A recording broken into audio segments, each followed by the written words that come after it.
Our next speaker today is Asti Sherring. And Asti Sherring is the time-based art conservator at the Art Gallery of New South Wales, a position which she began in 2015. And in 2017, Asti began postgraduate research in the form of a PhD at the University of Canberra.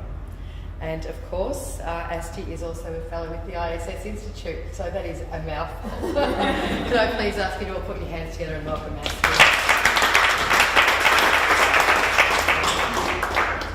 Thank you for the lovely introduction. Doing a PhD very badly, very slowly. I just want to say thank you to Craig for the wonderful introduction and acknowledgement to country, and I too want to express my deepest respects to elders both past and present and the traditional custodians of the land in which we stand. So I thought I would start off with a definition because, hey, what is this thing that is time-based art or time-based media art? So that's the basic term, and I guess the more complex definition is time-based art. It constitutes a multiple time and energy on to make sure that they're fully understanding and acquiring all of the essential components of the work. I guess sort of like how do you support all these things that I'm talking about? And one of those is through a range of innovative documentation methods. And so I got a lot of documents through my research, notably from MoMA, the Guggenheim and the Tate. And so these documents, they work to support detailed information to preempt deterioration and aid in managing both tangible and intangible aspects of the artwork. So in response to this research, I've kind of used the Art Gallery of New South Wales as a little bit of a case study to roll out a few of these documentations. So this first one is a time-based art pro forma. And basically what it's doing, it's outlining what constitutes an acquisition of a time-based artwork. And it's allowing us to very sort of clearly communicate to artists and dealers at the earliest stage of the acquisition process what we need in order to consider that we have the artwork. So, you sort of see here that we've decided that as well as receiving master files in like international best standard preservation standards, we're also asking for installation guidelines, and we're considering those as just as important to the work as your digital file. And so overall, this document's been very successful.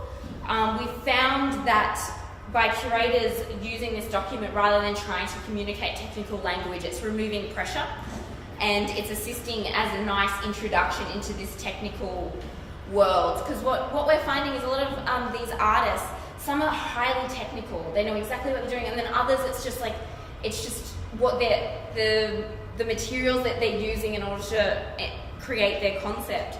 And so the language that you're using is just on a case-by-case basis very different. And that I'm also noticing is that artists that are already in international collections seem to really accept these requirements and are more equipped to provide the appropriate masters and documentation. However, Australian artists, it's becoming apparent that they do need more support from the gallery. And in these cases, I really believe it's on the major institutions in Australia to educate and work with Australian contemporary artists in this field to make sure what we're receiving is long-term viable master artworks. As an Australian conservator, I think it would be a huge shame if we managed to conserve international time-based artworks and not that of Australian artists. And so I really think we need to work together in this area. The second document is the Artist Questionnaire, which we adapted from MoMA, and that serves to gather important information regarding conceptual and aesthetic nature of the work, its installation, and its long-term conservation decisions. So this really is a tool for capturing artist intent, and it asks a range of questions structured around material and immaterial qualities and how the artist envisions their work in the future. And so I think, how do we grab any, do you anticipate change in the appearance and condition of the work? How do you envision your work in 50 years? And I've had fantastic responses, like, I completely accept that the work will change and exist in a completely different form. And equally, I've had, my work will not change. And that to me is just as important, because if you're looking at a digital artwork that has to change and migrate and upgrade in order to survive, and the artist has expressed that it will not change in any way, to me as a conservator, that's informed how I approach that artist and the kind of conversation and advocacy that needs to occur. So it's been really quite successful, that tool.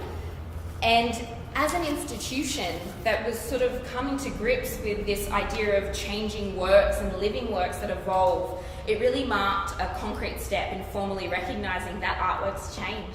And so what I found was actually when I started to use an iteration report and teach it to my fellow conservators, I think conservation school, it focuses so much on looking at the detail and the creases and the cracks and the scratches, that learning how to step back and look at an entire room from your ceiling to your ventilation, to your light sources, to your entry and exits, it's actually a skill unto itself.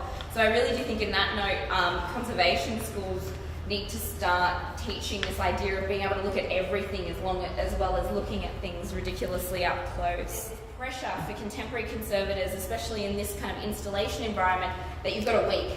And the week that you're installing it is the week that it happens. But of course, that's not the time to be trying to make these decisions and figure out how we're going to preserve this thing for the next 50 years. And so SF MoMA have addressed this issue. They've got this fantastic black box studio, which is a multi-purpose collaborative space that's fitted out with all like sound paneling and ESD protection, power outlets, where contemporary installation work can be installed and tested and documented in advance to the installation schedule. And I think this really needs to be a space that is accounted for in future institutions. And so lastly, I want to acknowledge that many of these changes fall outside of the traditional responsibilities of conservation, and it requires the conservator and by extension the institution to adopt a distinctly different way of thinking and working that's categorically more collaborative and coordinated and are more focused upon shared documentation and the continued centrality of the artist's voice, and that these changes must rely on extensive consultation and considered input from all collection management departments, as well as departments that do not fall under the traditional scope of collection management, such as information technology, AV and exhibition design. So just one more. The original skills enhancement section of my application outlined the discovery of new techniques to conserve time-based works, but what this fellowship has come to prove that every artwork involves new techniques in order to conserve it. And so while the application of skills to support this field has expanded significantly through this period of research, with new methods of documentation being provided, different levels of acceptable change and loss to an artwork being understood on a deeper level, it's undoubtedly a greater understanding of the institutional challenge and advocacy required to create more permanent roles for time-based art conservation within Australian institutions. That's it.